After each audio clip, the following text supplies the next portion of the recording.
ऐका ना, पावसाचं वातावरण, निसर्ग एकदम हिरवागार, मस्त वातावरण झालेलं आहे. आणि या पावसाळ्यामध्ये कशा रानभाज्या भेटतात, तर अशीच एक रानभाजीविषयी तुम्हाला थोडक्यात माहिती सांगते. ही आहे फांदीची भाजी.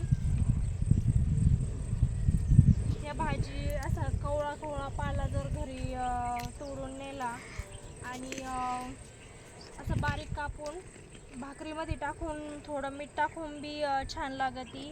आणि आमची आजी त्याचे मुटके बनवायची, कारण मी याचे मुटकेच खाल्लेली, भाकरी काही खाल्ली नाही, पण म्हणते त्याची भाकरी बी बनवतात.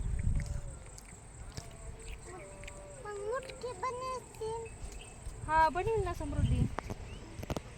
त्याच्यासाठी आपण काय करू, त्याच्या कवळी फांदीची भाजी याची तोडू, घरी नेऊ आणि ह्या भाजीचे मुटके बनवून खाऊ. ठीक आहे. भाकर बी बनवू.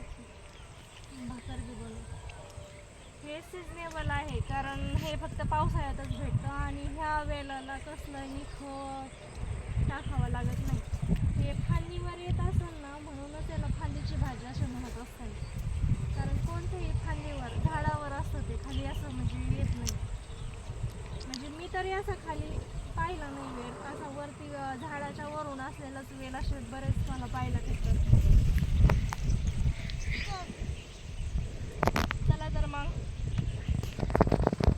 परत आपण जाऊया निसर्गरम्य वातावरणामध्ये, थोडं डोंगराला.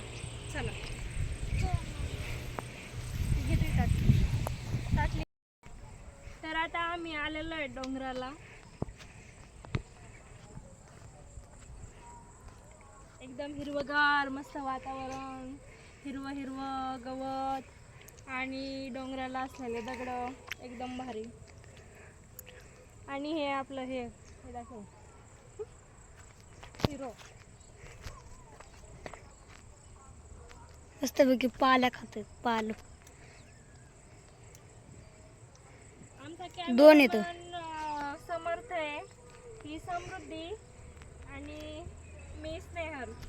तर तुम्हाला अजून एक रानभाजीविषयी थोडं सांगते, जे मला माहिती येते. हे ना करटुल्याचा वेल आहे. याला काही करटुले आले नाही, कारण ह्या वर्षी जरा पावसाळा कमी आहे म्हणून, म्हणजे यालाच वाढला नाही अजून. हे करटुल्याचा वेल.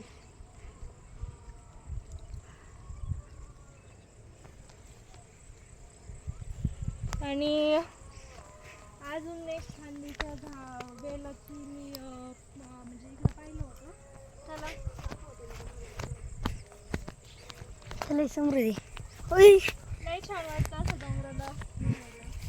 शेळ्या बांधलेल्या, मी शेळ्या नाही आलेली आहे. समृद्धी आली का? समृद्धीला तर नुसतं डोंगराला बसायलाच आवडतं. बसून राहते का एका दगडावर.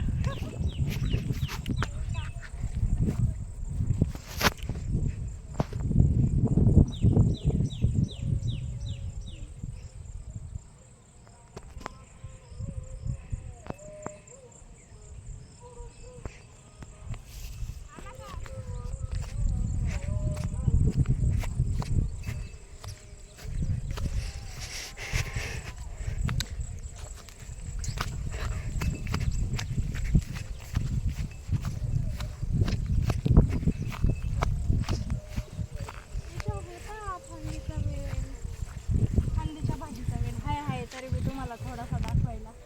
ओके, एकदम जवळून आहे का. याला म्हणतात फांदीची भाजी.